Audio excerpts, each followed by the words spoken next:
Hello guys, कसे आहात तुम्ही सर्व? आता मी चालली आहे शूटला मम्मीसोबत आणि दीदी आलती मला सोडायला, पण तेव्हा मी व्हिडिओज काढायचं विसरली. हे मम्मीला सांगता सांगता आम्हाला दिसले खूप सारे टेडी आणि मग मला दिसले ट्रॅफिकमध्ये खूप साऱ्या गाड्या चालल्या होत्या शर्यतींसाठी. तर त्यांनी मस्तपैकी बैलांना सजवून वगैरे चालवलं होतं आणि ते बघून मला खूप भारी वाटलं, कारण मला शर्यतींचा नाद आहे गाईज, नाद. आणि मग आम्ही पोहोचलो लोकेशनला आणि तिथले सिक्युरिटी इतकी जास्त फॉर्मॅलिटीज पूर्ण करत होते. त्यांनी फक्त आमची कुंडलीच विचारायची बाकी ठेवली आणि मग त्यांनी काढला मम्मीचा फोटो. मम्मी त्यांना बोलते, थांब गॉगल लावते, जरा चांगला फोटो काढ. सो एनिवेज, असतात काही ठिकाणी इतके रूल्स. तर आम्ही पोचलोय लोकेशनला आणि मम्मी बोलते की तुझा छानसा व्हिडिओ करते. तर मी पण मस्तपैकी गोल फिरून पोज वगैरे दिल्या. आणि आज आहे 26 जानेवारी. So happy republic day guys.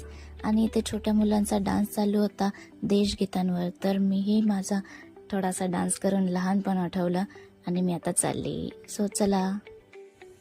आणि मग खाली आम्हाला भेटली आमची आर्टिस्ट टीम. मी हिला विचारलं तुझं लग्न कधी झालं, तर ती बघा कशी लाजायला लागली. मम्मीने राजला विचारलं तू इतका गोरा होतास, काळा कसा झाला? तर तो बघा काय बोलतोय, माझी बायको कशी सूर्यासारखी चमकते, तिचे बरोबर राहून राहून मी काला झालो. आता जाऊ द्या, तुम्ही बोलता म्हणून उद्यापासून फेअर अँड लव्हली लावेन. आणि मग आम्हाला भेटली आमची छोटीशी हिरोईन. या बेबीने मूवीमध्ये हिरोईनच्या छोट्यापणीचं कॅरेक्टर केलं आहे. अँड खरं सांगायचं झालं म्हणजे मला मिरर सेल्फी वगैरे काय आवडत नाही, जस्ट ट्राय. आम्ही रूमवर येऊन बसलोच होतो तितक्यात आली सोनाली ताई आणि तिने आजच्या दिवसाची सुरुवात मम्मीचा आशीर्वाद घेऊन केली. त्यानंतर जेवणासाठी आम्ही सगळे गेलो एकवीरा आई आगरी खानावलमध्ये. मग चला, वाट कसली बघताय, मस्तपैकी ताव मारू.